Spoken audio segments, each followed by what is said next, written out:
अस्सलामुअलैकुम वरहमतुल्लाहि वबरकातुहू। शब बरात, फ़ज़ाइल व बरक़ात, बिदअत व खुराफ़ात। अल्हम्दुलिल्लाहि वकफ़ा व सलामुन अला इबादिहिल्लज़ीना इस्तफ़ा। फ़क़द क़ाल रसूलुल्लाहि सल्लल्लाहु अलैहि वसल्लम इज़ा कानत लैलतुन निस्फ़ि मिन शाबान फ़क़ूमू लैलहा व सूमू नहारहा फ़इन्नल्लाह तआला यंज़िलु फ़ीहा बिग़ुरूबि शम्सि इला समाइ दुनिया फ़यक़ूलु अल्लाह मिन मुस्तग़फ़िरिन फ़अग़फ़िर लहू अला मुस्तरज़िक़िन फ़अरज़ुक़हू अला मुब्तलन फ़अआफ़ीहु अला कज़ा अला कज़ा। कोई है जिसकी मुरादें पूरी करूं।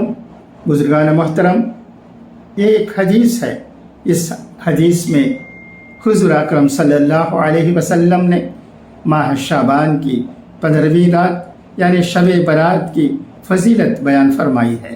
शरअन 15वीं रात वो है जो 14वीं तारीख़ का दिन ख़त्म होने के बाद शुरू होती है, क्योंकि शरीयत में रात को दिन पर मुक़द्दम समझा गया है। तो 15 की रात वो है जो 15 तारीख़ के दिन से पहले है। मसलन हमारे यहाँ शाबान की पहली मंगल की है और 15 भी मंगल की है।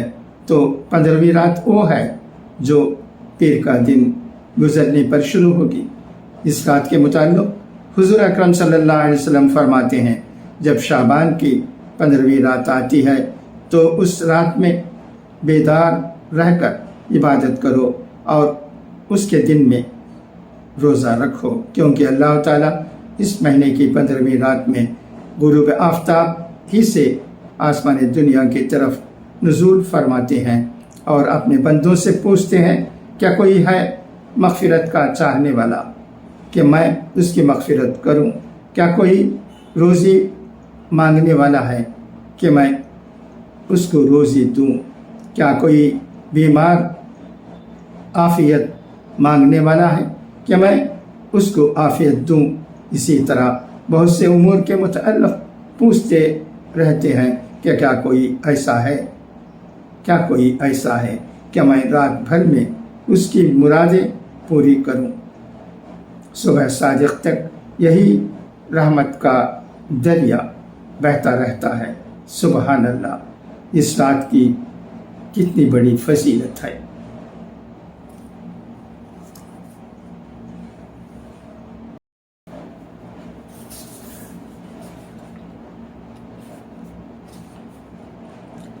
कई उमूर इस रात में तय किए जाते हैं।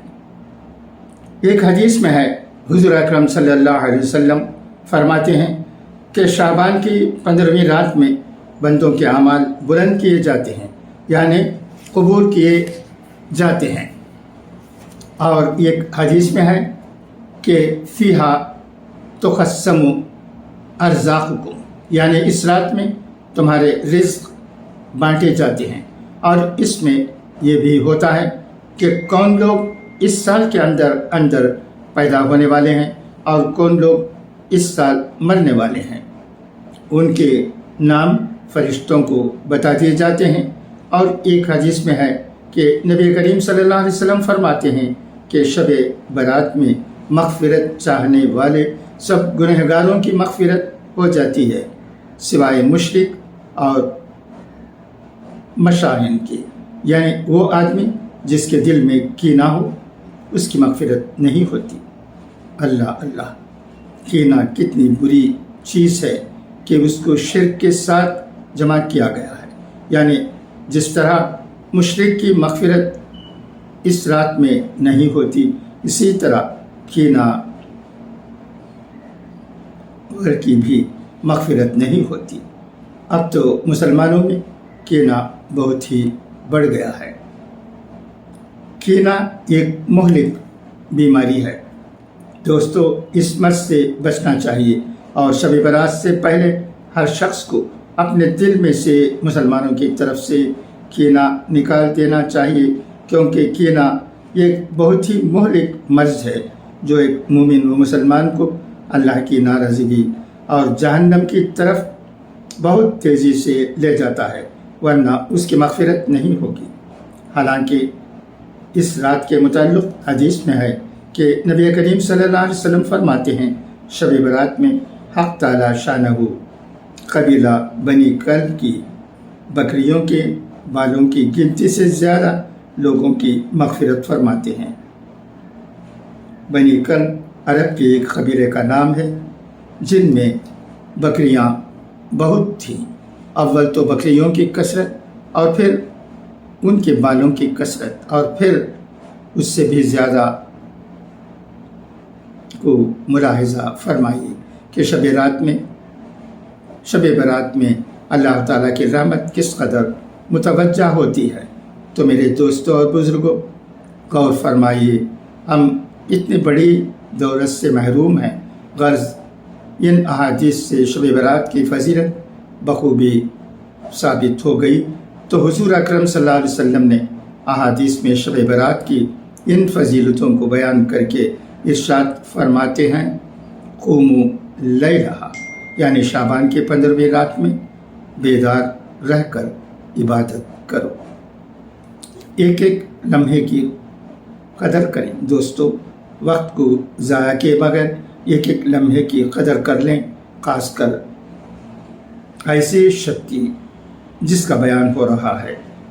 جتنا ہو سکے نوافل کا اہتمام کریں۔ نوافل ہی کی کوئی قید نہیں ہے، بلکہ جو عبادت آسان ہو وہی کر لو، چاہے قرآن شریف پڑھو یا واعظ سنو یا نوافل پڑھو یا اللہ اللہ کرو، اختیار ہے۔ خوب سمجھ لو، حدیث میں اس رات کے لیے کوئی خاص عبادت منقول نہیں، تمہارے لیے جو عبادت آسان ہو اسی کو اختیار کر لو۔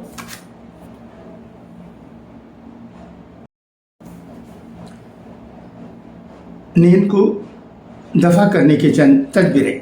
شب برات و قدر میں نیند کو دفع کرنے کی آسان تدبیر یہ ہے کہ متفرق اعمال شروع کر دیے جائیں۔ مثلاً تھوڑی دیر نوافل پڑھ لیا، کچھ دیر تلاوت کر لیے، پھر ذکر کرنے لگے، پھر واعظ سننے لگے، کیونکہ متفرق عبادتوں میں مشغول ہونے سے خیال منتشر ہو جاتا ہے، جس سے نیند دفع ہو جاتی ہے۔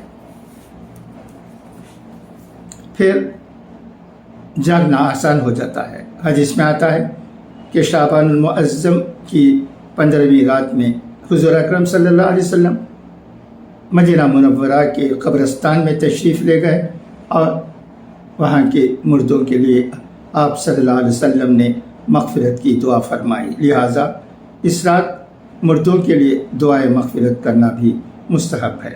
بہرحال شب برات کی بڑی فضیلت ہے، یہاں تک کہ احادیث میں شب قدر کے قریب قریب اس کی فضیلت آئی ہے۔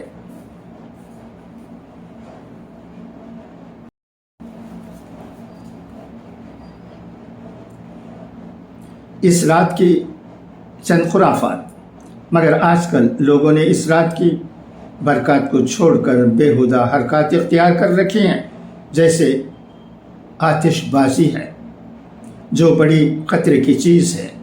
آتش بازی سے جانی و مالی نقصانات کے ایسے بہت سارے واقعات پیش آتے ہیں جنہیں سن کر دل کانپ جاتا ہے۔ مثلاً کسی بچے کا ہاتھ جل گیا، کسی کی آنکھ کی روشنی چلی گئی، کسی کی جان ہی چلی گئی، کسی کا مکان جل گیا، اور بعض مرتبہ تو فیکٹریاں تباہ و برباد ہو جاتی ہیں۔ دوستو، اپنے بچوں کو اس آتش بازی کی لعنت سے بچانے کا خوب اہتمام کیجیے، اس لیے کہ جہاں یہ دنیاوی نقصانات کا سبب ہے، وہیں کفار و مشرکین سے مشابہت کی وجہ سے गुनाह कबीरा भी है। कुरान पाक में अपने आप को और अपने अहल अयाल को गुनाहों से बचाने का बड़ी ताकीद के साथ हुक्म दिया गया है। फरमाया गया है, या अय्युहल्लज़ीना आमनू कू अनफुसकुम व अहलिकुम नारा, यानी ऐ ईमान वालों, अपने आप को और अपने अहल अयाल को जहन्नम की आग से बचाओ। बाज़ अहबाब का उज़्र लें। बाज़ लोग खामखा ये उज़्र करते हैं कि क्या करें, बच्चे नहीं मानते, आतिशबाजी के लिए ज़िद करते हैं। भला मुझे ज़रा बताइए, अगर हमारा बच्चा तेज़ छुरी के लिए या किसी जहर की बोतल के लिए ज़िद करे तो क्या हम लेकर दे देंगे? नहीं, हरगिज़ नहीं। वो इसलिए कि हम जानते हैं कि वो हमारे बच्चे के लिए मुज़िर और नुकसानदा है। मेरे दोस्तों, गौर कीजिए, इसमें तो महज दुनियावी नुकसान है, लेकिन आतिशबाजी एक ऐसा घिनौना अमल है जिससे हमारी और हमारे बच्चों की दुनिया और आखिरत दोनों तबाह व बर्बाद हो जाती हैं। बस अब ख़त्म करता हूँ। दुआ कीजिए अल्लाह ताला हमें इन बातों पर अमल करने की तौफीक अता फ़रमाए। व आखिरु दावाना अनिल हम्दुलिल्लाहि रब्बिल आलमीन।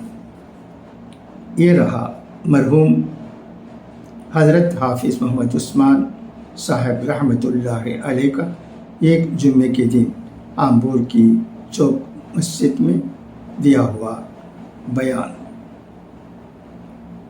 आप जानते हैं कि मैं रोज़ कोई ना कोई बयान मरहूम हज़रत का आपके सामने लाते रहता हूँ। इन बयानों में बहुत बातें हमारे लिए मुफीद कही गई हैं। उन्हें सुनने और उन पर अमल करने की हमें ज़रूरत है। उनकी बातों से हमारी ज़िंदगी बदल सकती है, हम अच्छे बन सकते हैं, हमारे बच्चे अच्छे बन सकते हैं, इसमें कोई शक नहीं। अच्छा, तो अब इजाज़त, इंशाअल्लाह फिर मुलाकात होगी। खुदा हाफिज़, फ़ी अमानिल्लाह।